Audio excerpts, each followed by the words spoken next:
अस्सलाम वालेकुम, आप देख रहे हैं टीवी 49 न्यूज़ यूके और मैं हूं मुनीर पीरज़ादा।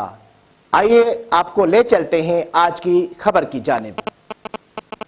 आरिफवाला में पिछले दौरे हुकूमत में कोई तरक्याती काम नहीं हुआ। लोगों ने नून लीग की हुकूमत से उम्मीदें बांध ली। नून लीग दौर में पाकिस्तान तरक्की कर रहा था। इमरान खान की हुकूमत ने पाकिस्तान में महंगाई करके तबाही कर दी। इन ख्यालात का इजहार पाकिस्तान मुस्लिम लीग नून के नज़ीर अहमद खैर सेक्रेटरी इत्तलात आरिफवाला ने टीवी 49 न्यूज़ से गुफ्तगू करते हुए किया।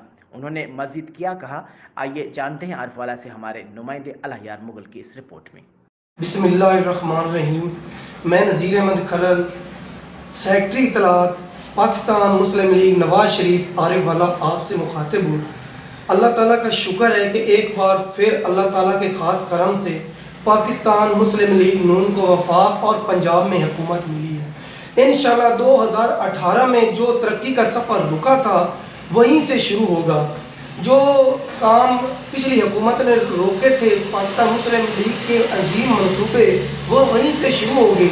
और महंगाई जो बेतहाशा पिछले 3.5 सालों में हुई, उस पर भी इंशाल्लाह कंट्रोल होगा।